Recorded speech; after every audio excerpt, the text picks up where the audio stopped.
guys, let me introduce myself. My name is Hikmah Novia Safitri, with name 2612109 from the STIM YAPMI Makassar campus. Here I will explain my material and the title. Hubungan disiplin kerja terhadap kinerja karyawan pada PT Mensa Bina Sukses Makassar yang berada di Jalan Insinyur Sutami nomor 19. Next, materi yang pertama itu latar belakang. Dalam rangka usaha mencapai tujuan suatu organisasi, diperlukan adanya para sumber daya manusia yang memiliki disiplin yang baik sebagai unsur penting dalam suatu organisasi. Disiplin itu sangat penting dalam peningkatan kinerja seseorang, sebab dengan disiplin maka semua tugas akan dapat selesai dengan baik dan tepat waktu. Sumber daya manusia memegang peranan penting dalam suatu perusahaan.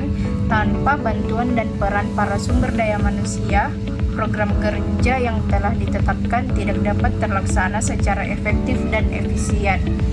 Tujuan perusahaan dapat dicapai apabila manajemen mampu mengelola, menggerakkan, dan menggunakan sumber daya manusia yang dimilikinya secara efektif dan efisien. Sumber daya manusia adalah faktor yang penting dalam setiap perusahaan, baik perusahaan milik pemerintah maupun swasta. Kemudian, tujuan dan manfaat. Tujuan penelitian. Adapun tujuan yang ingin dicapai dari penelitian ini adalah mengetahui hubungan tingkat disiplin kerja karyawan terhadap kinerja karyawan pada PT Mensa Bina Sukses Makassar. Yang kedua, manfaat penelitian. Bagi penulis, mendapatkan pengalaman dalam penelitian terkait dalam bidang penelitian manajemen sumber daya manusia tentang kedisiplinan. Bagi perusahaan, penelitian ini berkontribusi bagi perkembangan para peneliti, khususnya hubungan disiplin kerja terhadap kinerja karyawan. Next, bab 2. A. Deskripsi tempat. Mensa Bina Sukses awalnya dikenal sebagai Masa Bakti Surya atau MBS. Perusahaan ini didirikan pada tahun 1973, dimulai dari 4 kantor cabang dan bergerak dalam bidang distribusi bahan baku farmasi dan barang jadi. Pada tahun 1985, Masa Bakti Surya diakuisisi dan menjadi salah satu perusahaan besar di grup Mensa. Pada tahun 1993 namanya diubah menjadi Mensa Bina Sukses untuk mencerminkan hubungan dengan Mensa Group. Dengan perubahan nama, awal MBS dipertahankan. Next, bagian B. Tinjauan teori dan empiris. Menurut Sadili 2010 halaman 22, manajemen sumber daya manusia atau human resource management adalah suatu kegiatan pengelolaan yang meliputi pendayagunaan, pengembangan, penilaian balas jasa bagi manusia, meliputi individu, anggota organisasi, atau perubahan bisnis. Manajemen sumber daya manusia juga menyangkut cara-cara mendesain sistem perencanaan, penyusunan karyawan, pengelolaan karir, evaluasi kinerja, kompensasi karyawan, dan hubungan ketenagakerjaan.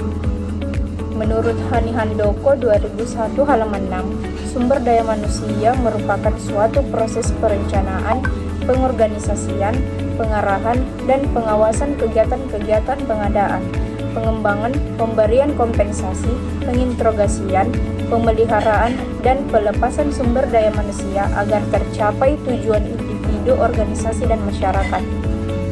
Sebagai landasan teoritis dalam menjabarkan penelitian ini, berikut beberapa konsep yang terkait dengan objek yang diangkat dalam penelitian mengenai analisis hubungan antara disiplin kerja dengan kinerja karyawan pada PT Mensa Bina Sukses Makassar. Menurut Wibowo 2007 halaman 8, memandang manajemen kinerja sebagai proses komunikasi yang dilakukan secara terus-menerus dalam kemitraan antara karyawan dengan atasan langsung. Adapun kinerja sebagaimana yang dikemukakan oleh Mangkunegara 2006 halaman 13 menyatakan bahwa kinerja sumber daya manusia merupakan istilah dari kata job performance, actual performance, atau prestasi kerja adalah hasil kerja, kualitas yang dicapai. Menurut penelitian akademik, PT Mensa Bina Sukses merupakan perusahaan konsultan manajemen yang berfokus pada layanan pengembangan organisasi dan sumber daya manusia. Teori manajemen strategik menyatakan bahwa kemampuan perusahaan untuk mengelola sumber daya manusia secara efektif merupakan salah satu keunggulan kompetitif yang penting. Secara keseluruhan, berdasarkan tinjauan teori dan data empiris, PT Mengsa Bina Sukses tampak menjadi perusahaan konsultan manajemen yang mapan dan memiliki prospek yang baik di masa mendatang. Secara keseluruhan, berdasarkan tinjauan teoritis, pembukaan cabang PT Mengsa Bina Sukses di Makassar dapat dipandang sebagai strategi ekspansi yang rasional dan berpotensi menguntungkan, dengan catatan perusahaan dapat mengelola cabang tersebut dengan baik. Kemudian bagian C, implementasi hubungan disiplin kerja terhadap kinerja karyawan. Yang pertama, penerapan peraturan dan tata tertib perusahaan. PT Mengsa Bina Sukses Makassar memiliki peraturan dan tata tertib yang jelas dan tertulis terkait disiplin kerja karyawan. Peraturan ini mencakup absensi, jam kerja, penggunaan seragam, serta perilaku dan etika kerja yang harus dipatuhi oleh seluruh karyawan. Yang kedua, sistem reward dan punishment. Perusahaan menerapkan sistem reward bagi karyawan yang menunjukkan disiplin dan kinerja yang baik, seperti bonus, kenaikan gaji, atau promosi. Sebaliknya, pelanggaran terhadap peraturan disiplin akan dikenakan sanksi mulai dari teguran lisan, surat peringatan, dan hingga pemecatan. Yang ketiga, monitoring dan evaluasi kerja. Pimpinan dan atasan melakukan pemantauan dan evaluasi secara berkala terhadap kehadiran, produktif, dan pencapaian target karyawan. Hasil evaluasi kinerja ini menjadi dasar bagi pemberian reward atau pengenaan sanksi disiplin. 4. Pembinaan dan pengembangan karyawan. Perusahaan menyediakan program pelatihan dan pengembangan kompetensi bagi karyawan untuk meningkatkan keterampilan dan disiplin kerja. Selain itu, perusahaan juga menerapkan sistem mentoring dan bimbingan oleh atasan untuk memandu karyawan dalam bekerja dengan disiplin. Yang kelima, budaya organisasi yang mendukung PT Mengsa Bina Sukses Makassar dalam membangun budaya organisasi yang menekankan pada nilai-nilai disiplin, integritas, dan profesionalisme.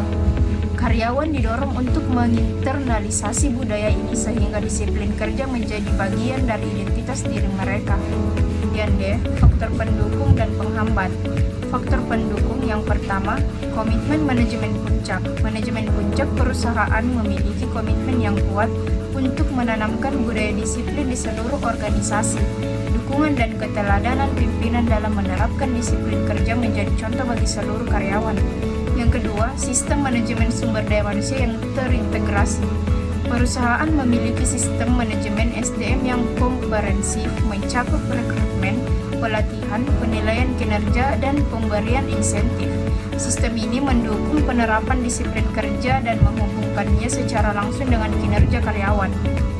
Yang ketiga, komunikasi dan sosialisasi yang efektif. Perusahaan melakukan komunikasi yang jelas dan berkesinambungan terkait pentingnya disiplin kerja bagi seluruh karyawan.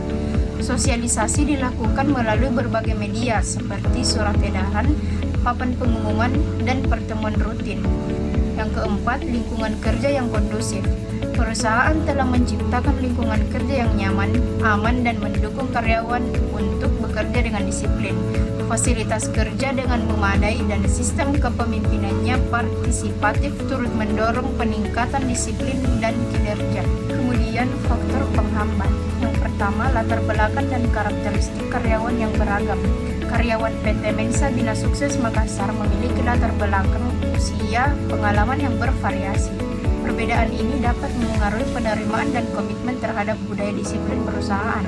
Yang kedua, resistensi terhadap perubahan. Terdapat kecenderungan sebagai karyawan untuk mempertahankan kebiasaan lama dan menolak perubahan menuju budaya disiplin yang lebih ketat. Perubahan mindset dan perilaku membutuhkan proses yang berkelanjutan. Yang ketiga, koordinasi dan pengawasan yang kompleks. Dengan cakupan proyek yang tersebar di beberapa lokasi, koordinasi dan pengawasan terhadap disiplin kerja karyawan menjadi lebih rumit. Pimpinan dan atasan harus berupaya keras untuk memantau dan mengevaluasi disiplin kerja secara efektif. Yang keempat, keterbatasan sumber daya. Adanya keterbatasan anggaran dan tenaga kerja ahli dapat menghambat upaya pelatihan, pembinaan, dan pengembangan karyawan terhadap disiplin kerja. Secara keseluruhan, PT Mensa Bina Sukses Makassar telah menerapkan praktik-praktik yang efektif untuk mengelola hubungan disiplin kerja dan kinerja karyawan. Namun, perusahaan juga harus terus berupaya mengatasi faktor-faktor penghambat yang ada agar dapat mempertahankan dan meningkatkan kinerja organisasi secara berkelanjutan. Next, kesimpulan setelah melakukan perhitungan dengan menggunakan metode deskriptif, yakni mencari pengaruh kedisiplinan karyawan terhadap kinerja pada PT Mensa Bina Sukses Makassar, maka dapat ditarik kesimpulan bahwa tingkat kedisiplinan karyawan memberikan hubungan yang positif dan signifikan. Hal ini ditujukan dari hasil perhitungan di mana nilai sama dengan atau R sama dengan 0,4624%. Ini berarti bahwa hubungan disiplin kerja karyawan sebesar 0,4624 atau 46,24%. Sedangkan 53,76% lainnya adalah dijelaskan oleh variabel lainnya. Dengan demikian hipotesis tersebut terbukti atau diterima.